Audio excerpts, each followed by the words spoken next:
माझ्या चॅनलवर सगळ्यांचं मनापासून स्वागत आहे।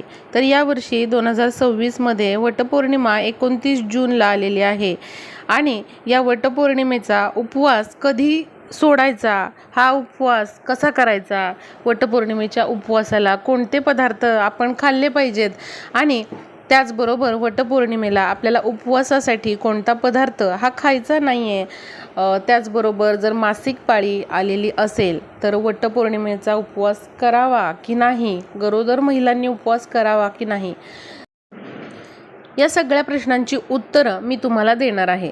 बऱ्याचशा ताईंना याविषयी माहिती नसते।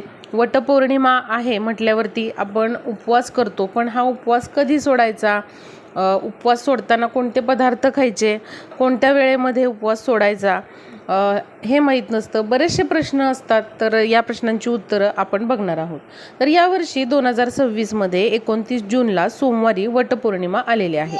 वटपौर्णिमा हा दिवस प्रत्येक सौभाग्यवती महिलेसाठी अत्यंत खास असा दिवस आहे। या दिवशी प्रत्येक सौभाग्यवती महिला आपल्या पतीच्या दीर्घायुष्यासाठी वटपौर्णिमेचे व्रत करत असते। वटपौर्णिमा हा एक सौभाग्याचा सण म्हणून ओळखला जातो। या दिवशी महिला आपल्या पतीसाठी व्रत करतात आणि वडाच्या झाडाचे पूजन करतात।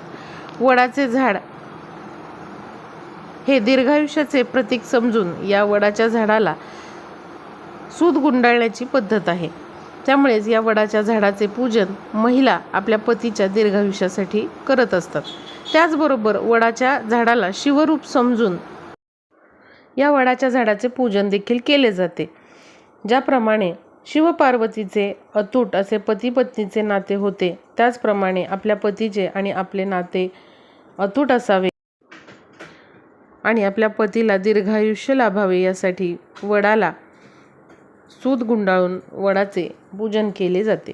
त्याचप्रमाणे बघा, वटपौर्णिमेला वटसावित्रीचे व्रत असेही म्हणतात, कारण याच वडाच्या झाडाखाली सावित्रीने आपल्या पतीचे म्हणजे सत्यवानाचे प्राण यमाकडून पुन्हा मिळवण्यासाठी वटसावित्रीचे व्रत वडाच्या झाडाखाली केले आणि आपल्या पतीचे म्हणजे सत्यवानाचे प्राण पुन्हा मिळवण्यासाठी यमराजांकडे प्रार्थना केली। तिची ही भक्ती बघून, तिची ही निष्ठा बघून यमराज प्रसन्न झाले आणि त्यांनी सत्यवानाचे प्राण पुन्हा देऊन सत्यवानाला जीवित केले आणि तो दिवस ज्येष्ठ महिन्यातील पौर्णिमेचा दिवस होता आणि म्हणूनच या दिवसाला वटसावित्री किंवा वटपौर्णिमा असे म्हटले जाऊ लागले। आणि तेव्हा यमदेवांनी असे वरदान दिले की जी कोणती सौभाग्यवती महिला या ज्येष्ठ पौर्णिमेच्या दिवशी वडाच्या झाडाचे पूजन करून आपल्या पतीसाठी व्रत करेल,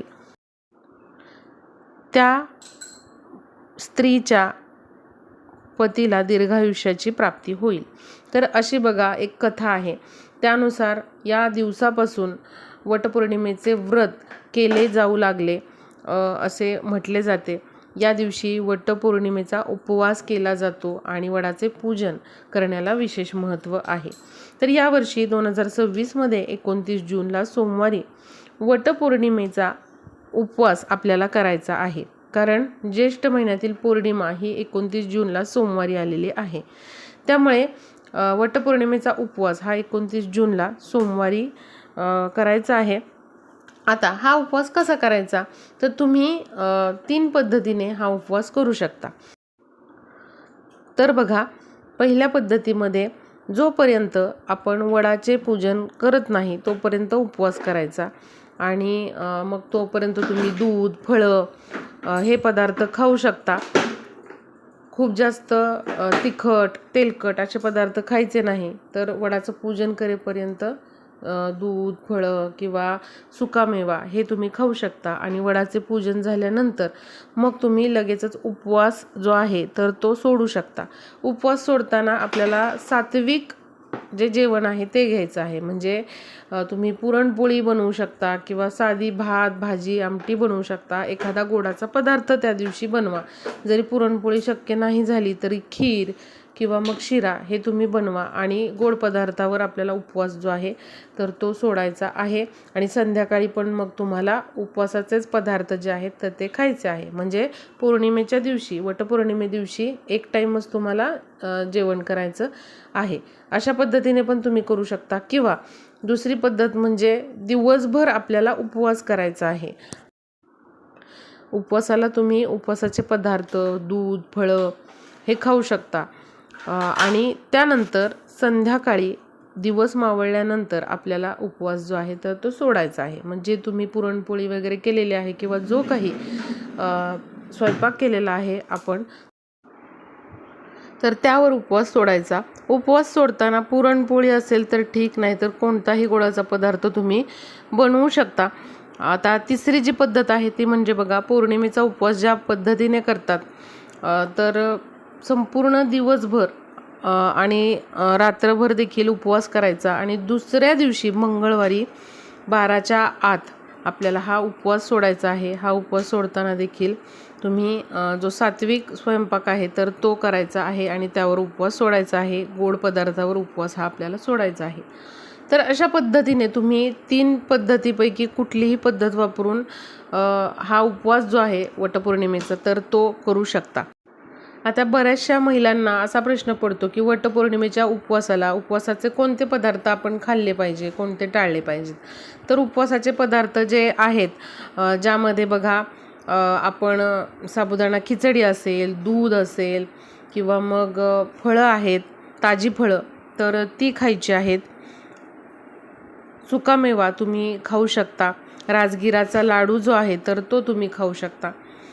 तर असे जे उपवासाचे पदार्थ आहेत तर ते तुम्ही नक्कीच खाऊ शकता. त्याचबरोबर बटाटे, रताळे जे असतात तर ते देखील तुम्ही उपवासाला खाऊ शकता. पण बघा, यावर्षी वटपौर्णिमा ही सोमवारी आलेली आहे. त्यामुळे सोमवारच्या दिवशी आपल्याला वरई खायची नाही. म्हणजे काही भागांमध्ये याला भगर पण म्हणतात. त्यामुळे यावर्षी वटपौर्णिमेच्या उपवासाला आपल्याला भगर म्हणजेच वरई ही खायची नाही. जरी ती उपवासाला चालत असली पौर्णिमेच्या तरी देखील बघा, या दिवशी सोमवार आहे आणि महादेवाच्या उपवासासाठी जी वरई आहे तर ती वर्ज्य असते. त्यामुळे यावर्षी आपल्याला वटपौर्णिमे दिवशी उपवासाच्या पदार्थांमध्ये वरई बनवायची नाही, जरी पौर्णिमेची तिथी असली तरी देखील. आणि त्याचबरोबर आपल्याला खूप जास्त तेलकट, तिखट खायचं नाही. बाहेर आपल्याला हॉटेलचं अन्न या दिवशी खायचं नाही. घरी केलेलं, स्वतःच्या हाताने बनवलेलं आपल्याला सात्विक अन्न या दिवशी खायचं आहे. तुम्ही या दिवशी दही, ताक हे पदार्थ देखील खाऊ शकता. त्याचबरोबर बघा, वटपौर्णिमे दिवशी सोमवार आहे. त्यामुळे उपवास सोडताना तुम्ही या दिवशी चुरमा जो आहे तर तो करायचा आहे. म्हणजे चपाती घ्यायची, थोडासा गूळ घ्यायचा, मिक्सरच्या भांड्यामध्ये टाकायचं, थोडंसं आपल्याला त्यामध्ये तूप टाकायचं आणि अशा पद्धतीने जो चपातीचा जो चुरा आहे गूळ घालून केलेला त्याला चुरमा म्हणतात. तर असा हा चुरमा तुम्ही आवर्जून बनवा. कारण या दिवशी सोमवार आलेला आहे आणि त्यामुळे बघा, महादेवांना प्रिय असलेला हा जो चुरमा आहे तर त्यावरती आपण उपवास हा सोडायचा आहे. त्यामुळे तुम्ही शक्य असेल तर नक्कीच चुरमा बनवा आणि चुरम्यावर आपल्याला उपवास सोडायचा आहे. म्हणजे पहिला घास जो आहे तर तुम्ही गोड पदार्थांमध्ये अशा पद्धतीने चुरमा बनवून त्यावर सोडू शकता आणि नंतर जे जेवण बनवलेलं आहे सात्विक जेवण तर ते आपल्याला खायचं आहे. आणि बघा, पुढचा प्रश्न म्हणजे मासिक पाळी आली असेल तर उपवास करायचा किंवा व्रत कसं करायचं. तर तुम्ही मासिक पाळीमध्ये वडाचे पूजन करू शकत नाही. जर तुम्हाला 4था दिवस असेल आणि पूर्णपणे ब्लिडिंग तुमचं थांबलेलं असेल तर तुम्ही व्यवस्थित डोक्यावरून आंघोळ करून वडाचे पूजन करू शकता. पण 4थ्या दिवशी किंवा मग 5व्या दिवशी पण जर तुम्हाला ब्लिडिंग होत असेल तर तुम्हाला वडाचे पूजन हे करता येणार नाही. पण जर तुम्हाला उपवास करण्याची इच्छा असेल तर तुम्ही उपवास हा करू शकता, पण वडाचे पूजन हे करू शकत नाही. उपवासाचे नियम पण सेमच आहेत. जर तुम्हाला उपवास करायचा असेल मासिक पाळीमध्ये तर तुम्ही ते करू शकता. गरोदर महिला असतील तर बघा, उपवास करण्याची काहीही गरज नाही. तुम्ही 1 वर्ष उपवास नाही केला वटपौर्णिमेचा तरीही चालेल. आणि बघा, जर तुमची तब्येत ठीक नसेल, आरोग्य ठीक नसेल, तुम्हाला डॉक्टरांनी काहीतरी पथ्य सांगितलेले असतील तरी देखील अशा महिलांनी किंवा वयस्कर महिलांनी उपवास करण्याची गरज नाही. किंवा तुमच्या शरीराला ते सूट होत नाही आहे उपवास करणं, तरी देखील तुम्ही उपवास न करता देखील फक्त वडाच्या झाडाचे पूजन जरी केले तरीही चालेल. फक्त आपल्याला सात्विक जेवण या दिवशी जेवायचे आहे. त्यामुळे बघा, असं मनातून भीती काढून टाका की उपवास केला तरच हे व्रत सफल होईल.